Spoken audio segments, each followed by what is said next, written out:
Morning guys! Welcome to the channel. Ito po ang inyong reading for today, for this day. Let's see kung ano po ang message. Ano ba ang guided message para sa inyo? Kamusta na po ang lahat? How is your day? It's Wednesday today. Sana po lahat kayo are okay. Sana lahat kayo are safe. Okay? Oops, this one like to pa. Oh, itong card na to gustong lumabas. You have this star card. Wow. Very strong manifestation. Tignan na po natin ang reading nyo. Okay? Ano po ba ang ating energy ngayon? The King of Pentacles. The King of Cups. You have the King of Cups here. The Star card. Wow. Okay, let us search. Wow, you have the Star card. Ten of Swords. Oh, the Nine of Swords.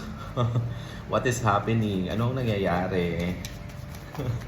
Anong nangyayari sa inyo? Ba't nag-overthink kayo, guys?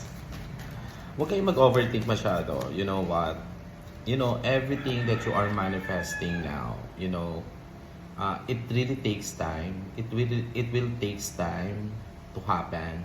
But rest assured that the universe is guiding you on the right path, alright?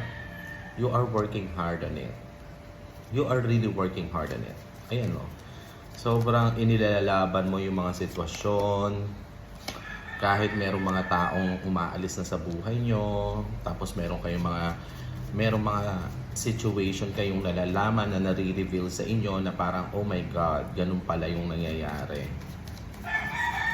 Bakit ganun yung ginagawa niya sa akin? Kaya pala ganun yung ginagawa niya sa akin kasi meron siyang mga bagay na nililihim sa'yo na nadidiscover mo na. This is very nice reading. Oh, the Four of Wands. A communication. An offer. Oh, an offer to someone. Oh, the Moon card. Alright.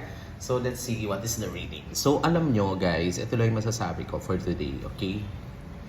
You are starting po sa star card. Sa star card na to, it seems like na parang you are manifesting something, you are wishing something, meron kang wini-wish na gusto mo nang mangyari, may minamanifest ka na gusto mong mangyari, pero hindi pa siya nagwo-work out, hindi pa siya nag-aano sa pabor mo, hindi pa siya, it not comes to your favor.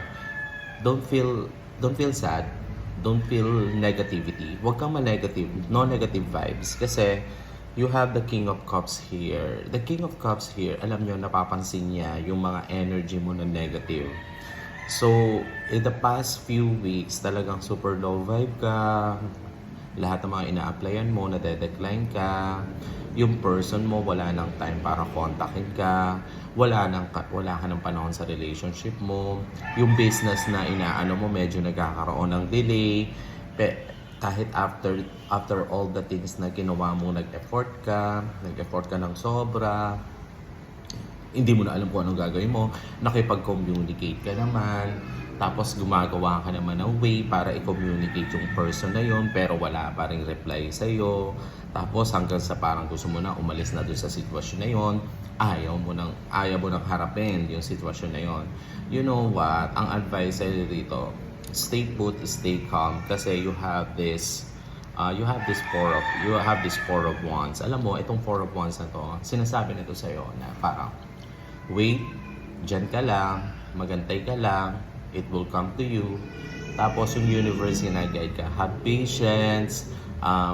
Alam mo, ginagawa namin, the universe is making you something na this will be the right time for you. When the right time comes pala, when the right time comes, the offer will come to you. You have the Knight of Cups. Someone will make an offer. If this is love, someone, if this is job or career, yung HR or yung trabaho, mismo lalapit na siya sa'yo, okay, yung sa in-applyan mo, i-consider ka ulit, i-reconsider ulit yung application mo, and then you will be hired. Maha-hired ka, makukuha mo yung trabaho, makukuha mo yung transaction, yung person mo, if it in case na medyo aloof siya sa'yo, nagwo-walk away siya sa'yo, marirealize ng person mo na you're a big loss. You're a big loss to his life, okay? And then, in this, tapos dito sa reading rin na to is that you will discover some secrets, tapos you will discover new ideas. Sa secret, with regards to you will discover a secret, you will know something about your person, kung ano yung pinagdadaanan niya. Okay? And then, with regards to business, career, okay? Dito, malalaman mo, kaya ka pala hindi natanggap kasi medyo nag-fail ka sa requirements na yon. So, what you will do for the next time, you will make it sure na you will meet the requirements. Okay? You will make sure to it that you are going to meet the requirements. Okay? Offer from work, communication, wow.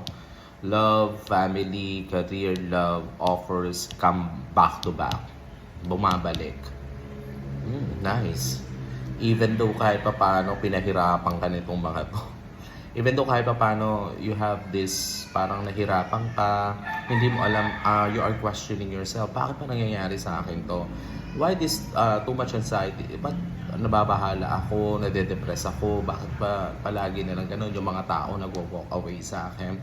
I do good things to them. Marami naman akong ginawang kabutihan sa kanila. Tapos nag-e-effort naman ako sa side ko. After that, wala rin ako nakukuha resulta. Tapos umaalis sila sa akin. You know what? Ang first ng reading mo rito is, ang first card mo rito is the Star card. The Star card is that everything will come on the right time, at the right place, at the right people, and the right situation. Okay? This will come to you. This will come to you. Even though, alam mo nasasaktan ka, but you will move forward. Nag-e-effort ka with regards to work, money, career. You're too much making effort in it. Kahit sa pagmamahal, you are working effort in it. Okay? Kahit in the past, you are so very accommodating. Alright, ginawa mo na lahat. Still, malabo ang offer. But you know what?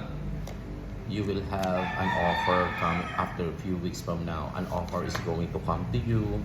Even though you're dealing with some toxic people. Diba? You have the Queen of Swords here. See? But someone is already noticing your effort. If this is for career, the manager is noticing your effort. Maybe it will give the promotion for you at the right time. If this is your person, if this is your love, your sweetheart, your lover, you know, he knows that you are doing everything to the relationship. Okay? Just have patience. Money is going to come as well. See? Money is going to come. An offer is going to come. The universe is advising you, have patience in it. A love offer. There will be love is coming. And that person will travel just to see you. Kahit stuck ka, even though you're stuck with the Four of Swords, even though merong mga bagay na hindi umaayon sa mga kagustuhan mo, still, the Hierophant card is with you. Ayan yung Hierophant card. Oh my God, the Hierophant card. This is nice. You know, sometimes, alam mo, some of you, pag talagang na-toxic talaga, or parang hindi nyo na kinaya yung situation, alam mo, some of you will just walk away. Come on. Come on, make an effort, guys. You need to make an effort. You need to make a follow-up. King of Swords. You're dealing with the King of Swords. Naku, itong lalaking to, matigas yung ano nito. Makuride ka atong tao.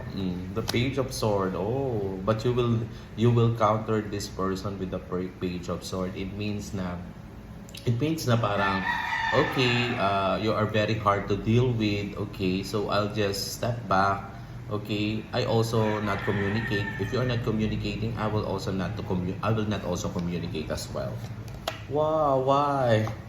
Okay, because you are balancing, because now you are very smart to balance things between your mind and your heart. Kung before, masyado kang piniplease mo yung ibang tao, pero this time, ano ka na, parang okay, um, parang the feeling is mutual. If you don't like me, I don't like you as well. Something is going to end and something new beginning is going to come. So the world card here, parang the universe is advising you, the universe is advising some of you to move forward to a situation na hindi na siya para sa inyo. Hindi na para sa inyo yung situation na yon. It's time to move forward, okay? There is no turning back, okay? And some of you mahihirapan i-accept yung reality na mayroong mga person na hindi na para sa inyo, then you will still try to reach out, pero the thing is, parang that destiny, that situation, that person is not meant for you. See, you have the Two of Swords. The person will walk away. Don't chase to that person. If that is involved about money, if this is about money, this is time for you to be more calculate, analytic, and calculate how your financial situation is.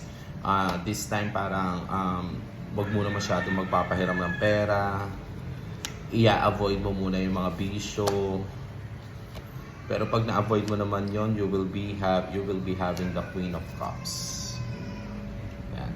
The Queen of Cups. It tells you na this is the right time to step back. Hindi na pwede yung mga bisyo-bisyo na yan. Tapos with regards to money, I will choose the people, the right people. Tapos parang you will ask him for collateral this time before ka magpahiram ng pera. You will ask for collateral. Then sa mga bisyo mo, aalisin mo na yon. Then actually, for this one, pag nagawa mo actually lahat yun, ang result nun, alam mo, you will be relaxed. You have the Nine of Cups. You will be, parang it brings you, you will discover na parang itong mga ginagawa ko na to for changes about money, dealing with people, about money, dealing with relationship, if you are trying to change it paunti-unti, you will be sitting to an energy of, no, I don't like toxicity this time, I don't like headache, ayoko na ng headache, ayoko na ng sakit ng ulo, ayoko na ng problema, I just want to be relaxed. Gusto kong alagaan yung energy ko.